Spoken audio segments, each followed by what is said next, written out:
보통 우리는 일반적으로 생각하기를 우리가 열심히 노력하고 열심히 의무를 다하고 그러면 그거에 비례해서 보상을 받게 될 거다, 이런 생각들을 갖게 되죠.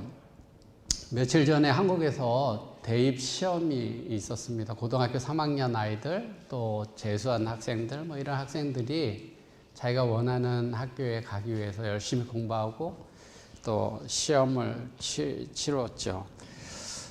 대체로 열심히 공부한 아이들이 보상을 받는 것, 그런 것이 일반적이죠. 노력한 만큼 이렇게 받는 것이 일반적입니다. 근데 하나님의 은혜라고 하는 것은,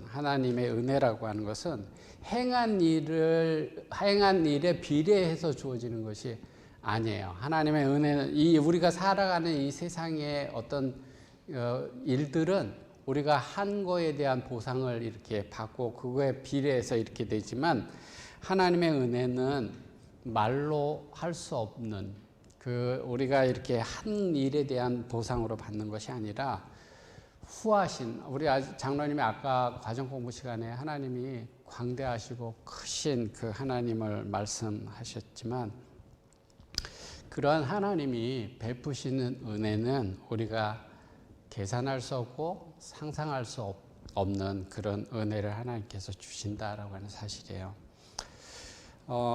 하나님께서는 우리의 필요를 공급해 주시고 축복을 베풀어 주시는데요. 사도 바울이 이렇게 이야기를 했습니다. 사도 바울이 자기 아들을 아끼지 아니하시고 우리 모든 사람을 위하여 내어주신 이가 어찌 그 아들과 함께 모든 것을 우리에게 은사로 주시지 아니하겠느냐. 바울은 하나님이 크시고 후하시고 우리에게 많은 것을, 우리가 생각하는 것보다 훨씬 큰 것을 주시는 분이시다라고 하는 것을 가르쳐 주기 위해서 큰 것을 주시는 그 하나님이 어떻게 작은 것을 주시지 않겠는가, 그런 논법으로 이야기를 하는데, 하나님께서 우리를 위해서 독생자 아들을 주셨다면 어찌 다른 축복들, 작은 것들, 그런 것들을 주시지 않겠는가 하는 것이에요.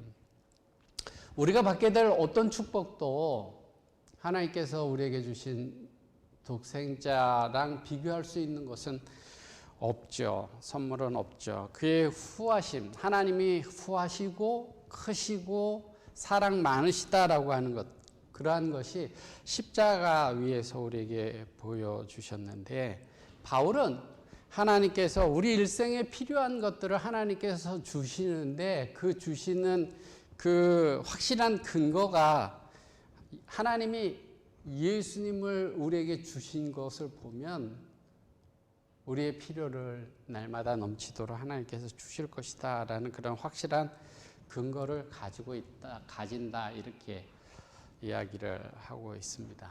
하나님은 은혜로우시죠. 은혜에 대한 비유를 보면요, 포도원의 비유, 포도원 주인의 비유라고 이야기할 수 있겠죠. 그것이 그리스도인 삶의 하나님의 은혜를 설명해 주는 좋은 그 비유가 될 것 같은데요. 마태복음 20장에 있죠. 천국은 마치 이와 같다. 품꾼을 얻어 포도원에 들여보내려고 이른 아침에 나간 집주인과 같다, 그러죠. 그래서 이제 1절부터 16절까지 있는 말씀을 보면 사람들하고 이야기를 하잖아요. 하루 한 데나리온씩 약속하고 품꾼을 포도원에 드리는데, 아침에 드리고 3시간 있다가 또 있는 사람 드리고요. 그 다음에 6시간 있다가 드리고 9시간 있다가 드리고 11시간 있다가 서는 사람들이 그때도 있었다. 성경이 그렇게 말씀하고 있죠. 어제 종일 서 있느냐 그랬을 때 우리를 쓰는 사람이 없다고 이야기를 합니다. 포도원주인이 와서 일하라고 이야기를 했고요. 그래서 이제 다 들어와서 일을 한 다음에 11시에 들어간 사람은 1시간 일한 거죠. 아침에 일찍 온 사람은 12시간 일한 거예요. 12시간, 9시간, 6시간, 1시간 이렇게 일한 차이가 있잖아요. 근데 포도원 주인이 품꾼을 불러서 삭슬 줄 때 1시간 일한 사람에게 한 데나리온을 줬어요. 그랬더니 12시간 일한 사람이, 나는 1시간 일한 사람이 그 하나를 받았으면 12시간 일했으니까 나는 12개를 받겠지, 이렇게 생각을 했죠. 근데 하나를 줬습니다. 그래서 예수님께서 저 비유를 말씀하시면서 먼저 왔던 사람들이 집주인을 원망했다 그랬어요.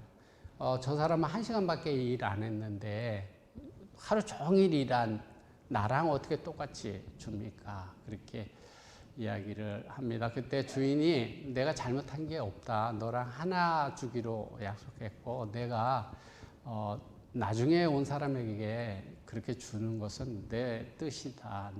내가 내 마음대로 하는 것. 내가 선한 것을 네가 악하게 보느냐. 그렇게 말씀하고 있는데요.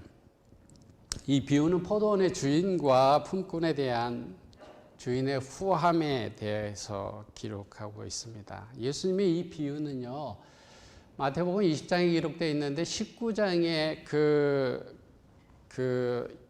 배경이 기록되어져 있는데요. 19장에 어떤 내용이 나오냐면 젊은 부자가 와서 어떻게 하여야 영생을 얻습니까? 하고 영생에 대해서 질문합니다. 천국에 들어가는 거에 대해서 예수님께서 이야기를 하셨어요. 그리고 네가 한 가지 부족한 게 있다, 이렇게 말씀하셨고 그가 떠나갔죠. 그런 이야기를 한 다음에 베드로가 예수님에게 이렇게 이야기를 했습니다. 이에 베드로가 대답하여 가라되 보소서, 우리가 모든 것을 버리고 주를 쫓아 싸우니 그런즉 우리가 무엇을 얻으리까? 지금 베드로의 마음에는 어떤 마음이 있는가 하면요, 그 당시 유대인들과 마찬가지로 내가 이렇게 행한 그 대가가 뭡니까? 내가 이렇게 헌신했는데, 내가 다 버리고 주님을 따랐는데, 내가 이만큼 헌신했는데 그 대가가 뭡니까? 이렇게 물어봤습니다. 예수님이 이 20장에 예수님의 그 포도원의 주인의 비유에서 주인은 매우 은혜롭고 후한 사람으로 설명하고 있죠. 하나님을 나타내는데요. 그 포도원 주인은 사실은 포도원보다는 포도원 밖에 있는 품꾼들의 삶에 관심이 더 있었습니다.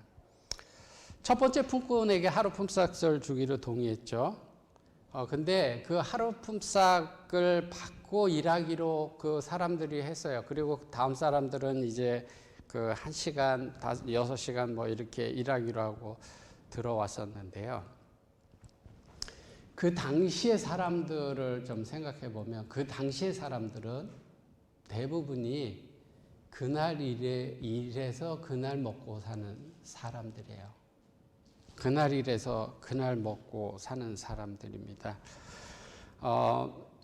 그날 벌어야지만이 내 부인과 내 자식들이 같이 먹고 살 수 있는 거예요. 그날 벌지 못하면 가족이 굶을 수 있는 그런 신세입니다.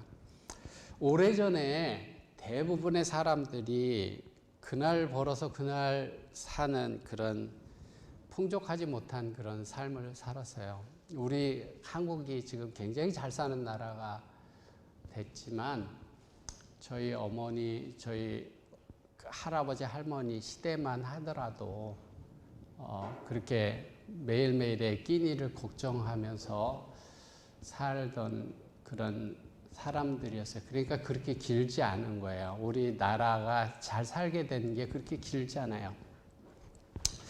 저는 어머니가 그런 이야기를 하셨어요. 시집 와서 아이를 뵀는데 입을 줄인다고 남의 집에 가서 일을 하고 밥을 얻어먹고 이렇게 오게 했다는 거예요. 그러니까 그냥 어디 가서 일을 하고 밥만 먹어도 족하다, 이런 그런 어려운 시대를 살았던 것이죠. 그러니까 굉장히 어렵죠. 한국이 그랬는데 그 이스라엘이라고 하는 나라는 뭐 마찬가지였죠. 예수님이 이런 비유를 말씀하실 때 그 사람들은 일을 못하면 자녀들과 그 가족들이 먹을 것이 없는 그런 시대였다라고 하는 사실이에요. 제가 어느 사람이 글을 쓴 것을 읽어봤는데요. 제가 찾으려니까 찾지를 못하겠더라고요. 이렇게 말했습니다. 그 사람이 뭐라고 얘기를 했냐면 제 기억 속에 만약 우리가 자신이 국적이나 남녀 같은 것을 선택할 수 없고 내가 남녀나 국적 어디 뭐 이런 건 선택할 수 없는데 내가 만약에 언제 태어나는 것을 선택할 수 있다면 내가 뭐 AD 1000년에 태어난다 뭐 BC 500년에 태어난다 이런 그 연도 태어나는 연도를 선택할 수 있다면 그렇지만 내가 이 나라에 태어난다 저 나라에 태어난다 남자로 태어난다 여자로 그런 거는 할 수 없고 그렇다면 언제 태어나는 것이 좋을까? 전쟁의 위험이 언제 태어나면 거기 막 전쟁터고 전쟁이 많은 그런 곳이면 죽을 위험도 많고 그러잖아요. 그 사람이 뭐라고 이야기를 하는가 하면 과거에 언제 예를 들면서 그때의 거의 90%가 굶주렸다는 거예요. 그때 태어나면 거의 90%는 굶주리는 거예요. 그러면서 이야기하기를 지금 태어나는 것이 가장 좋다. 만약에 우리가 선택한다면 지금 태어나는 것이 전쟁의 위협이나 뭐 어떤 사회적으로 이렇게 그 남자로 여자로 어디에서 뭘 태어나더라도 그래도 가능성이 지금 태어나는 것이 가장 좋다. 그렇게 이야기를 했습니다. 지금 참 좋은 세대에 우리가 살아가고 있습니다. 이전 시대에는 먹는 것을 해결하는 것이 큰 숙제였던 그런 시대에 많은 사람들이 살아갔었습니다. 예수님 말씀하실 때 그런 시대였는데요. 하나님께서 고용주들에게 이렇게 신명기서에 명령했습니다. 그 품삯을 당일에 주고 해진 후까지 끌지 마라. 이는 그가 빈궁함으로 마음의 품삯을 사모함이라. 두렵건대 그가 너를 여호와께 호소하면 죄가 내게로 돌아갈까 하노라.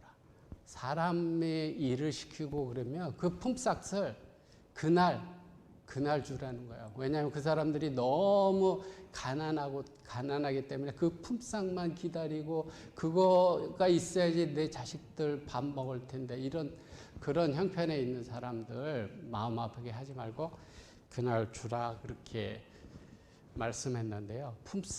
품꾼의 삭은 신속히 집을 되어야 했다.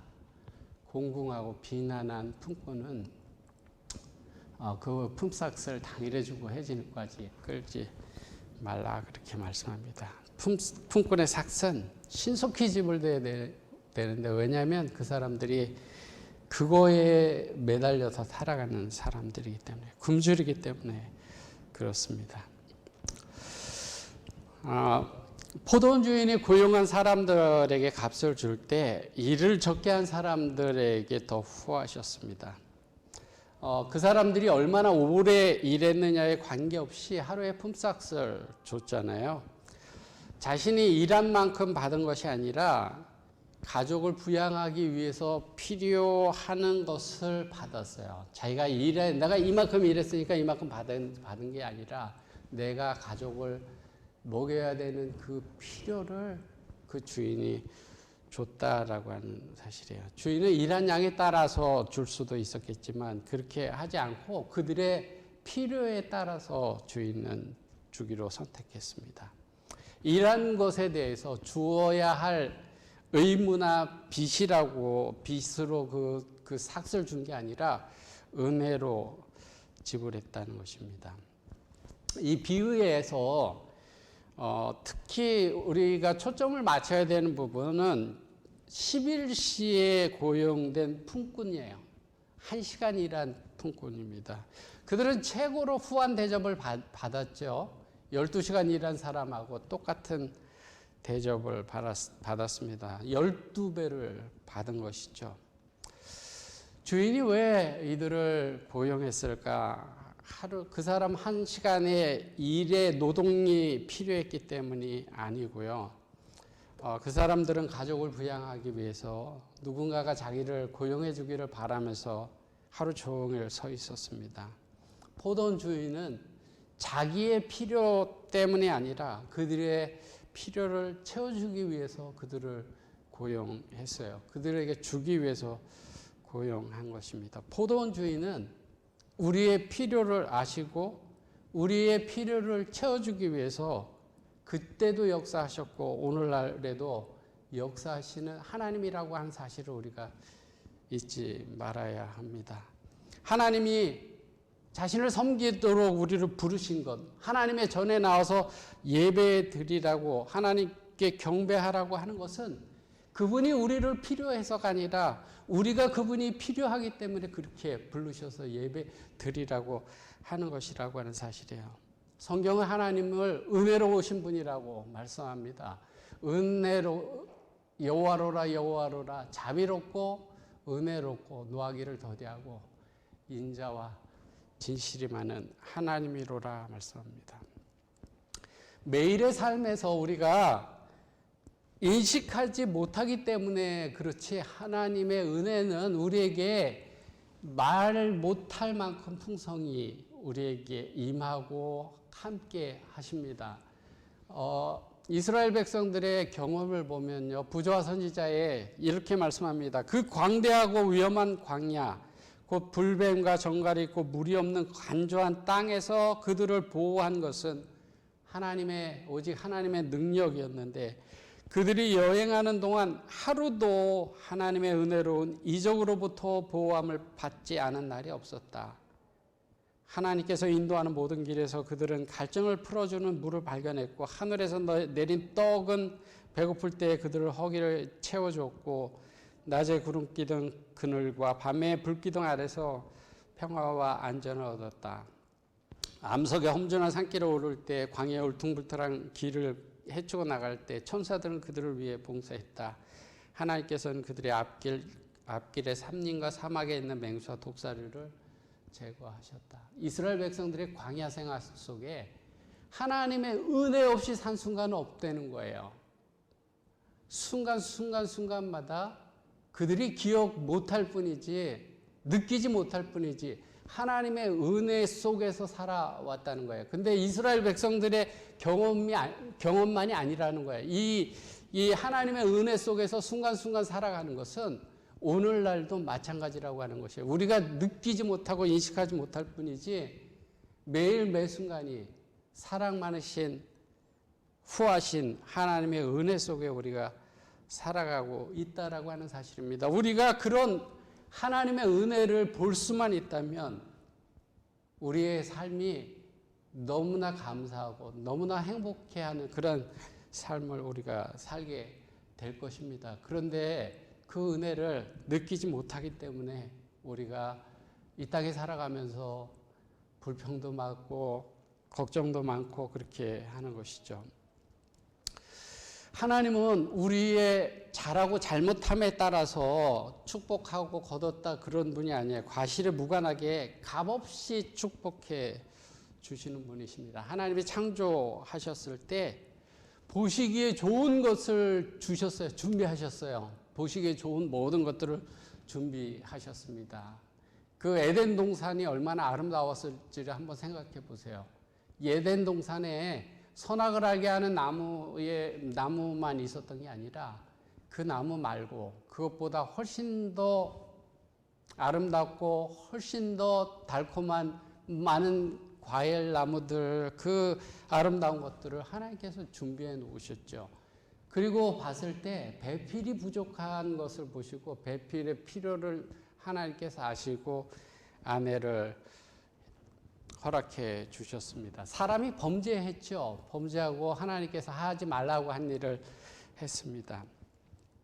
은혜로우신 그 하나님의 성품이 사람이 범죄했기 때문에 하나님의 성품이 바뀌었을까요?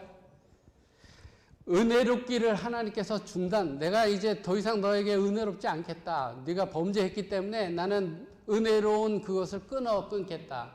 나는 무한히 사랑 많고 은혜로운 하나님이지만 네가 죄 지었기 때문에 내가 은혜를 요만큼만 하고 이제 끊겠다. 그렇게 하셨을까요? 하나님은 여전히 변하지 않고 그분의 은혜는, 그분의 사랑은 여전하다라고 하는 사실입니다. 사람이 죄를 짓고 그 벌거벗었고 부끄러워할 때 가죽옷을 지어 입으셨어요. 베풀고 우리의 필요를 채우는 것, 그것이 하나님께서 우리들에게 그냥 해주고 싶어 하시는 일이라고 하는 사실이에요. 우리 조정숙 장로님이 학교에서 선생님을 하셨죠. 선생님을 하시면 선생님들이 이렇게 보면 항상 말썽 부리는 학생도 있고요. 말 잘 듣는 그런 학생들도 있어요.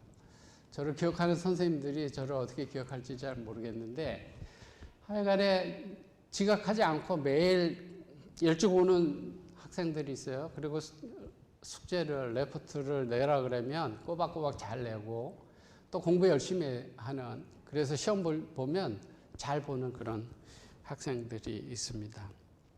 그런데 어떤 학생들은 말 안 듣는 학생들이 있죠. 말썽 부리고 선생님이 이야기하면 계속 딴짓하고 이야기 안 듣고 숙제도 잘 안 내고 학교도 맨날 지각하고 시험 공부도 잘 안 하고 그렇게 하는 학생들이 있어요. 그리고 그 사이에 이제 많은 학생들이 있겠죠. 시험을 봤습니다. 시험을 봤는데 열심히 공부한 애들 잘 봤겠고 열심히 공부 안 한 애들 시험 잘 못 봤을 거 아니에요. 근데 성적을 게시할 때, 제가 중고등학교 다닐 때 성적을 붙여놨던 것 같아요. 붙여놓고 이렇게 누구 1등, 2등 이렇게 붙여놨던 것 같아요. 누구 몇 점 이렇게 불러주기도 하고요. 그리고 못한 사람 나와서 매맞기도 하고 그랬던 것 같은데, 성적을 게시하는 날 모든 학생들에게 다 같이 A 학점, 가장 좋은 학점 다 줬어요. 농땡이 핀 학생들, 공부 잘 안 하고 게으름 피고 그런 학생들도 다 똑같이 A 학점을 줬습니다. 공부 안 했던 학생들은 이게 웬일이나 이런 행운이 나한테 돌아오나, 난 F나 D나 이런 거 맞을 줄 알았는데 A라니 이렇게 생각했고요. 착실한 학생들은 낙제받아야 마땅한 아이들이, D 맞아야 되는 아이들이, 나는 A 맞지만 쟤는 D 맞아야 되는 애들이 같은 학점을 받는 것을 알고 분노를 느꼈습니다. 열심히 공부한 학생들은 그 분노를 공감할 거예요. 열심히 공부한 학생들은요. 열심히 공부한 학생이 열심히 공부하지 않은 학생하고 같은 성적을 받는다고 한다면 분명히 불공평해 보일 겁니다. 마태복음 20장의 이야기를요, 오늘날의 이야기로 바꿔서 제가 이야기를 좀 한 것인데요. 핵심 이야기는 뭐냐면, 한 그룹의 사람들은 자신들이 받아야 되는 마땅한 것보다 훨씬 더 많이 받았고, 어떤 사람들은 자기가 더 받아야, 저 사람들보다 더 받아야 된다고 생각하는데 그렇지 않은 것을 받은 것이에요. 많은 사람들은 이 성경에 나오는 이 비유를, 교훈을 불공평하다, 그 이야기는 불공평하다 이렇게 이야기를 합니다. 12시간 더위 속에서 열심히 수고한 사람을 생각하고 그들이 1시간밖에 일 안 한 사람하고 이렇게 비교해 봤을 때 12시간 일한 사람은 더 받아야 된다, 그것이 공평한 것이다 이렇게 생각해요. 포도원 주인과 학교 선생은 둘 다 공정하지 않은 것처럼 그렇게 보여집니다. 공정하지 않아 보이죠. 우리도 공정하지 않다고 생각할 것 같아요. 예수님께서 이 비유를 통해서 가르치려고 하시는 것은요, 은혜의 원리를 가르쳐 주려고 한 거예요. 은혜를 가르쳐 주려고 하는 것입니다. 천국은 마치 이와 같다 이렇게 말씀하시면서 비유를 말씀하셨어요. 천국에서 실행되는 원리는 공로가 아니라 은혜라고 하는 것이에요. 내가 이만큼 해서 이만큼 받고 요만큼 해서 요만큼 받는 것이 아니라 하나님, 크신 하나님이 은혜로 주시는 것이다 라고 하는 사실입니다. 그 포도원의 한 그룹의 사람들은 주인이 공평하지 못하다 이렇게 생각을 했습니다. 그 사람들, 그리고 어떤 그룹의 사람들은 하나님은, 그 포도원의 주인이 공평하지 못하다 이렇게 생각하지 않아요. 어떤 사람이 공평하지 않다 이렇게 생각하지 않을까요? 조금 일한 사람들은 주인이 공평하지 않다 이렇게 생각하지 않습니다. 예수님께서 그 사람들의 반응을 말씀하시지 않았지만 그 사람들 1시간 일했던 사람들은 아마 고마워했을 거라고 생각되어지는데요. 일자리를 얻지 못해서 시장터에서 하루 종일 서서 하루가 다 지나가고 이제 그날 식량을 살 돈을 벌지 못하면 내 자녀들이 굶을 수 있다. 그런 생각을 가지고 그 희망이 다 사라져 갈 때 오후 5시 이제 1시간밖에 남지 않은 그 시간에 돈을 벌 수 있는 기회가 주어졌어요.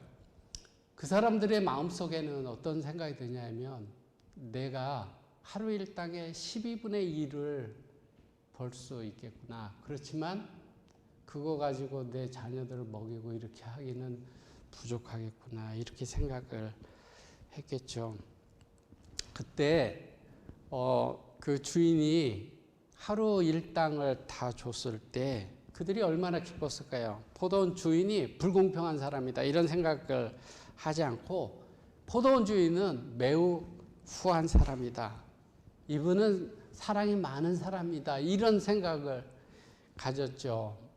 못마땅한 태도를 가진 사람들, 공평하지 않다라는 생각을 가진 사람들은 12시간 일한 사람들, 그죠? 그 사람들.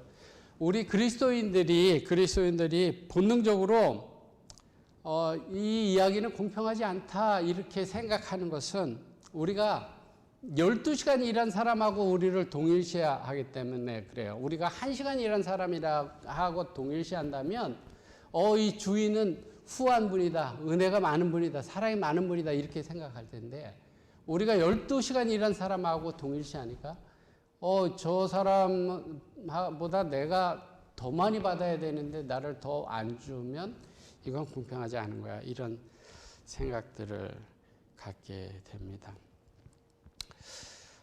우리가 살아가면서 예수님께서 하나님의 말씀을 통해서 그랬죠. 예수 그리스도를 바라보라 그렇게 말씀하셨는데요. 우리가 예수님을 바라보지 않고 세상을 바라보고 세상 사람들을 바라봅니다. 세상 사람들을 바라보니까 우리가 어떤 생각이 드냐면 조금 괜찮은 사람이다 이런 생각이 들죠.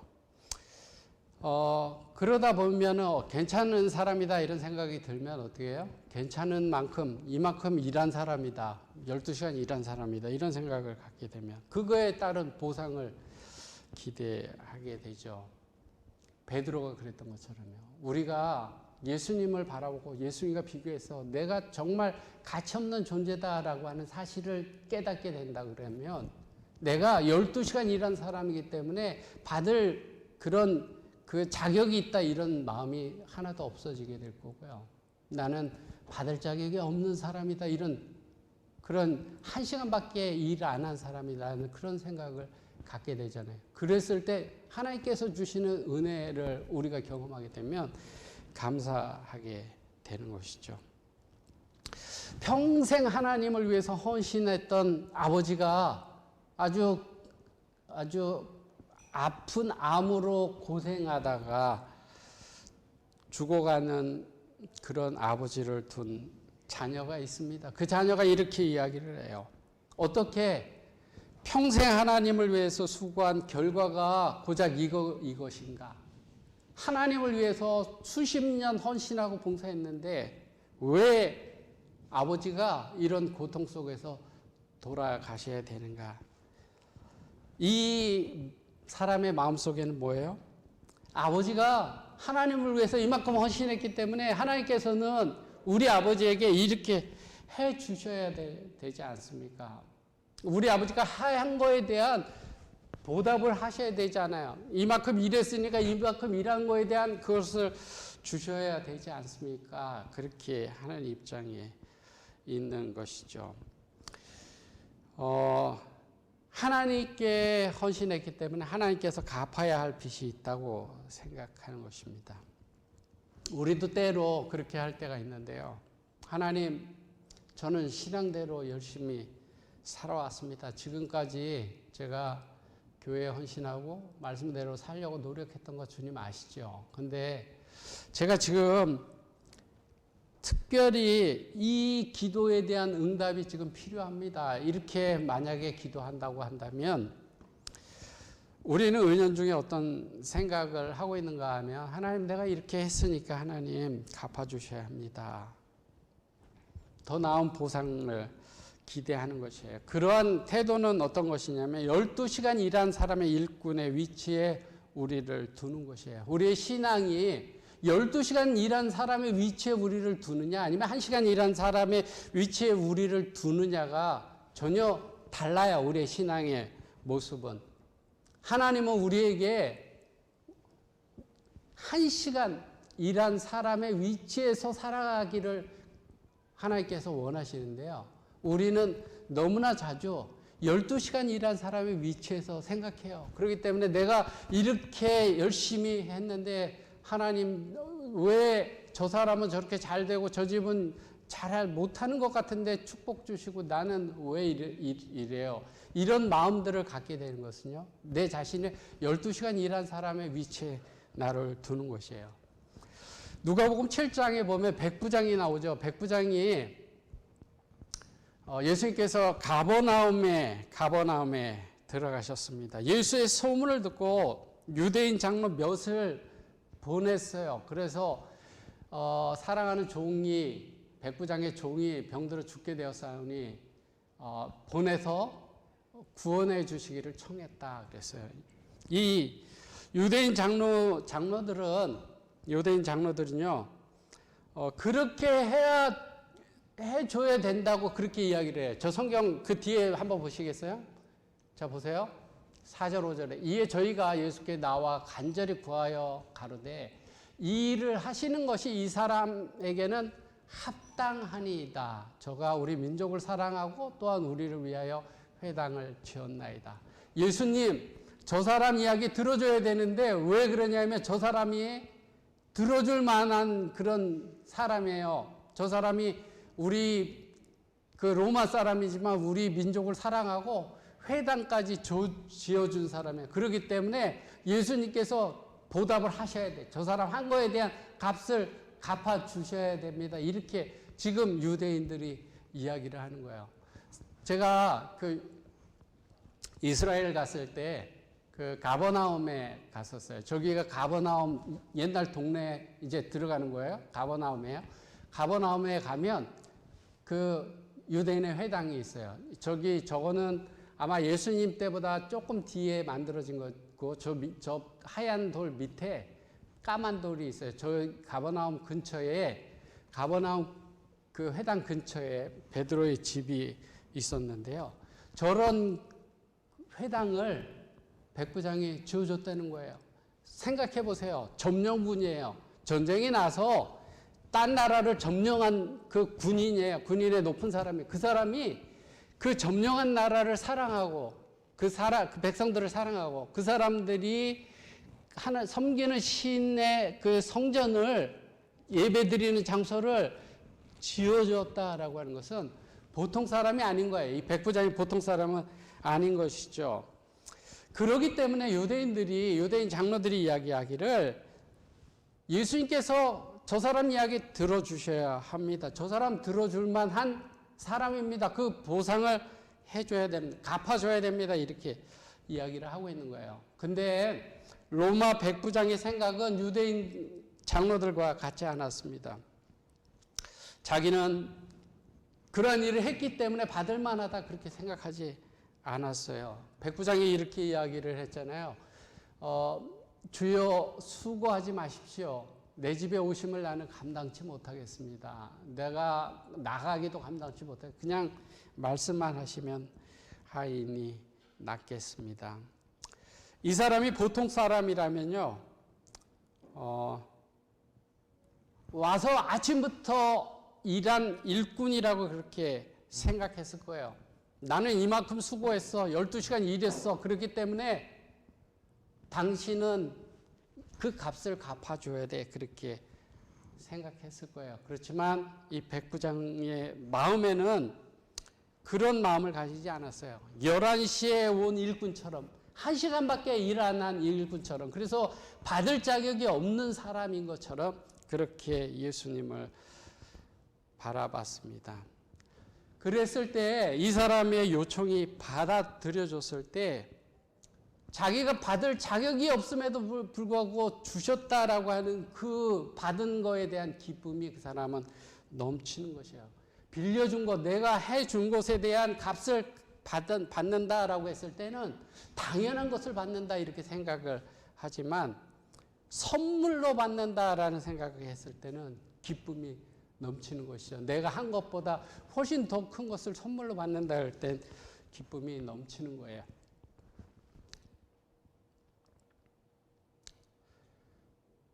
우리가 하나님을 열심히 섬긴 다음에, 우리가 열심히 헌신한 다음에, 내년도 일꾼을 우리가 뽑았는데 열심히 일한 다음에 우리가 내가 이만큼 일했으니까 하나님 이제 이만큼 일한 것에 대한 값을 하나님 보상을 해 주셔야 됩니다. 그런 마음이 아니라 누가복음 17장 10절에 있는 말씀처럼 명령한 받은 것을 다 행한 후에 이르기를 우리는 무익한 종이라, 우리가 하여야 할 일을 한 것뿐입니다. 이렇게 이야기를 할 수 있어야 된다라고 하는 사실이에요. 절대적인 주권은 하나님께 있어요. 주시고 하는 것은 하나님께 있습니다. 예수님께서 이렇게 말씀하셨어요. 15절에 내 것을 가지고 내 뜻대로 할 것이 아니냐, 내가 선함으로 네가 악하게 보느냐, 그렇게 말씀하셨습니다. 하나님은 원하는 대로 각자에게 축복하실 권한이 있으십니다. 로마서에 이렇게 말씀하셨죠. 지음받은 물건이 지은 자에게 어찌 나를 이같이 만들었느냐 말하겠느냐. 토기장이가 지은 한 덩어리라. 하나는 귀하게, 하나는 천이 쓸 그릇을 만들 권한이 없느냐. 기본적인 원리는 뭐냐면 하나님께서 주권을 가지고 계시다라고 하는 것이에요. 우리 생각에는 하나님은 열심히 신앙하는 사람들을 축복하는 것이 아니라 때로는 그렇지 않은 사람들을 축복하기도 합니다. 나는 열심히 일했는데, 열심히 신앙생활을 했는데 잘 안 되는 것처럼 느껴질 때가 있죠. 이스라엘 백성들도 그런 경험을 했습니다. 예수님께서 이런 말씀을 하셨는데요. 엘리야 시대의 하늘이 3년 6달을 닫혀서 온 땅에 흉년이 들었을 때 이스라엘에 많은 과부가 있었고, 엘리야가 그 중에 한 사람에게 보내심을 받고, 그 사람은 사렙다 과부 한 사람뿐이었고, 엘리사 때 이스라엘에 많은 문둥병 환자들이 있었지만 그 중에서 한 사람도 깨끗함을 얻지 못했지만 오직 수리아 사람 나아만만 낫다, 그렇게 예수님께서 해당해서 말씀하셨습니다. 이야기를 듣고 사람들이 분이 가득했어요. 그래서 예수님을 죽이려고 했습니다. 그 성경 다음 절에 보면 회당에 있는 자들이 이것을 듣고 다 분이 가득하여 일어나 동네 밖으로 쫓아내서 그 동네가 건설된 산 낭떠러지까지 끌고 가서 밀쳐 내리치고자 예수님을 죽여야 되겠다, 이렇게 사람들이 생각했습니다. 왜요? 이 사람들이 그것을 들을 때 과부와 나아만은 멸시받는 이방인들이었기 때문에 그래요. 왜? 축복받기에 합당한 유대인들이 축복받아야 되는데 이방인들, 우리가 생각했을 때 동물 취급하는 저 사람들이 축복받았다고 저렇게 이야기하는가.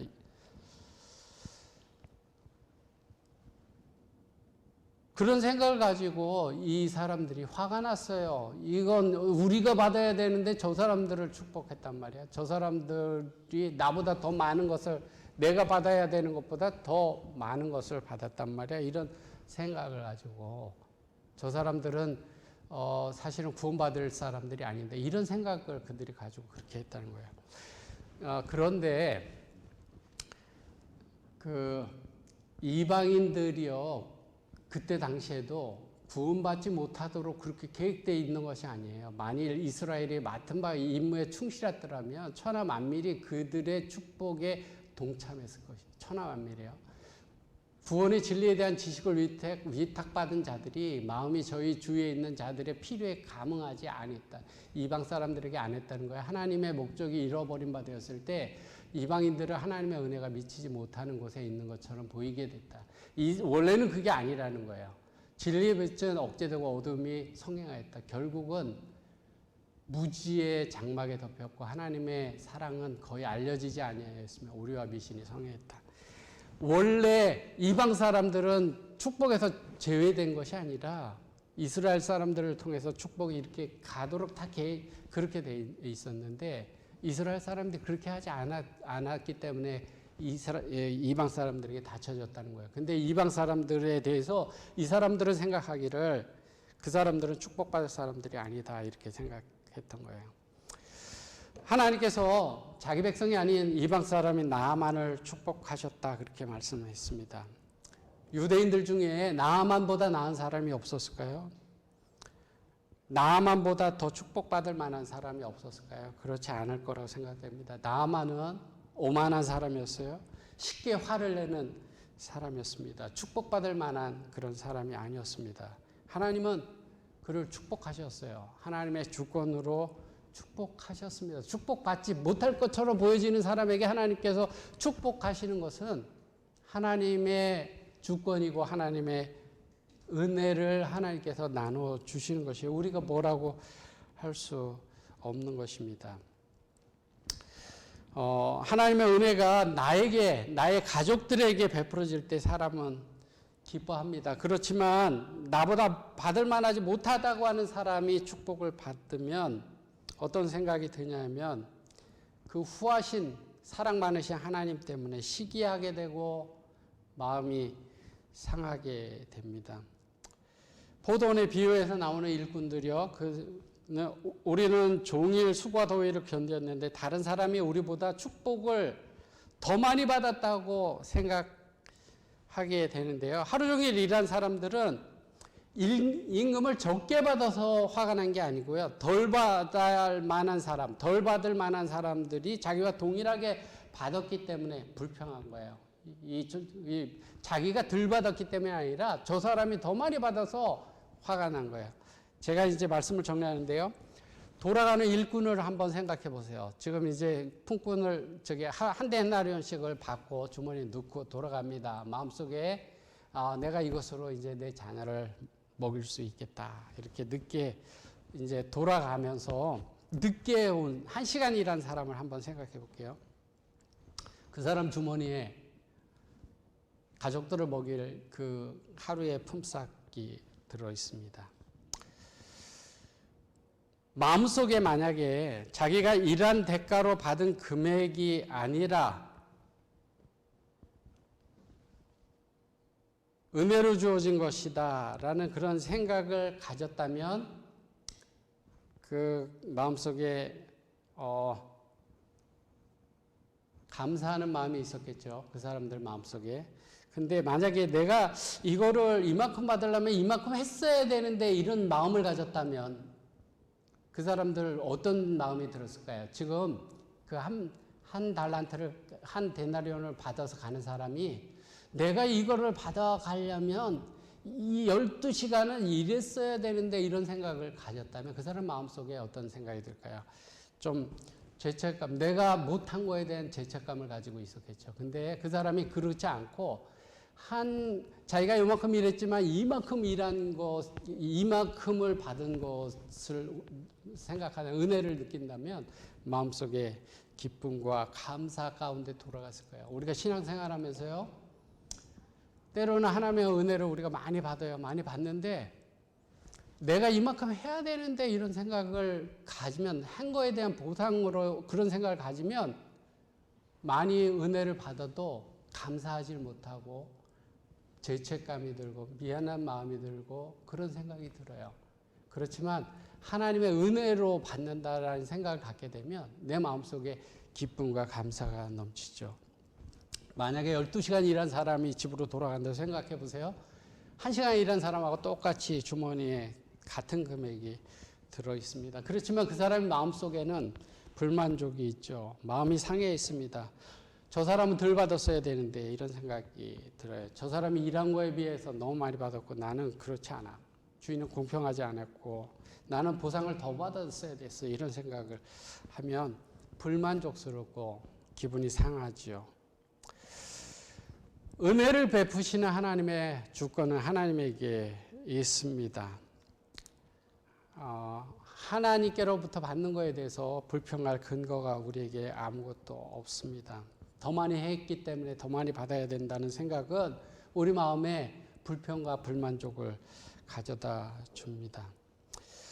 받을 만하지 않은데 하나님께서 내게 이렇게 은혜로 주셨다 이렇게 생각하면 우리 마음에 감사와 기쁨이 넘칩니다. 저와 여러분들이 신앙생활 하면서요, 열심히 신앙생활 하기를 바라요. 열심히 신앙생활 하면서 마음속에는 나는 1시간 와서 일한 사람이라 이 생각을 잊지 말게 되길 바랍니다. 그런 생각을 잊지 않으면 하나님께 늘 감사하고 하나님이 베풀어 주신 은혜에 감사하고 기뻐하는 삶을 살아가게 돼요. 근데 여러분들이 열심히 일하되 나는 12시간 와서 일한 사람이야 이런 생각을 하게 되면요, 여러분들은 하나님께 내가 일한 거에 대한 보상을 하나님이 갚으셔야 됩니다. 이런 생각을 가져요. 저 사람은 저렇게 조금 했는데 하나님께서 축복하시지 마음에 불편함이 있게 됩니다.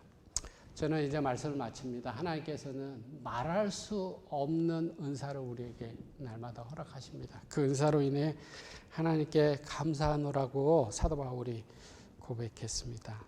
여러분들이 하나님의 은혜를 깊이 매일 매순간 깨닫게 되기를 바라고요.